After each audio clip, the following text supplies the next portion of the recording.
அனைவருக்கும் வணக்கங்க.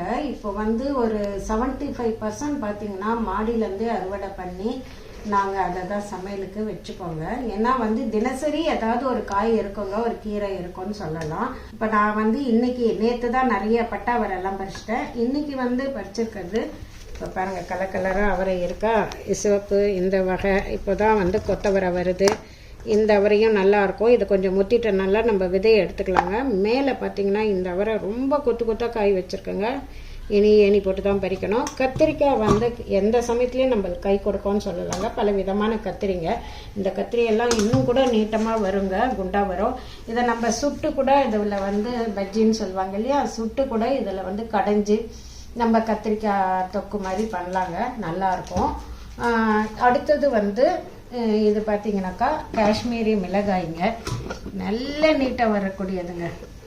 வந்து ருசி ரொம்ப நல்லாயிருக்கும், ஆனால் காரம் கொஞ்சம் கம்மியாக தாங்க இருக்கும். இதுவும் விதை சேகரித்து போட்டால் நல்லா வெந்துருங்க. அடுத்தது நெய் மிளகாய்ங்க. இப்போ நான் 3 பறிச்சிருக்கேன்னா இல்லை கால்வாசி வந்து கட் பண்ணி இதை வந்து சாம்பாரோ இப்போ தொக்கு வைக்கிறோமோ இல்லை பொங்கலுக்கோ இதை தாளித்தோம்னா ஊரே கூட்டுற அளவுக்கு இதில் நெய் வாசனை நல்லா இருக்குங்க. இது எல்லாமே இதில் காரமும் நல்லா இருக்குங்க, அதிக அளவு இருக்குது. கையெல்லாம் இப்படி தொட்டுட்டு இது கட் பண்ணிவிட்டு கையை நல்லா கழுவலனா அது எரிச்சல் வந்து கையில் அதிகமாக, அதனால கால்வாசி போதுங்க நம்ம சமையலுக்கு.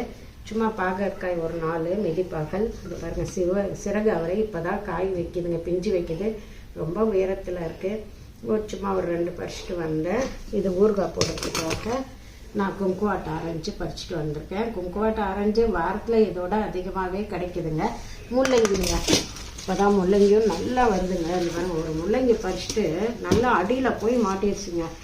ரொம்ப நீளமாக காய்க்கக்கூடிய முள்ளங்கிங்க இப்போ தான் ஆனால் வந்துட்டுருக்கு. இதை பாருங்கள், நல்ல நீர் சத்து மிகுந்த இந்த முள்ளங்கியை வந்து நம்ம சமையலுக்கு சாம்பார் வைக்கலாங்க. இது மாதிரி ஒரு கலக்கலான அறுவடை நம்ம மாடி தோட்டத்துலேருந்து தொடர்ந்து நம்மளுக்கு கிடைச்சிட்டே இருக்குன்னு சொல்லலாங்க.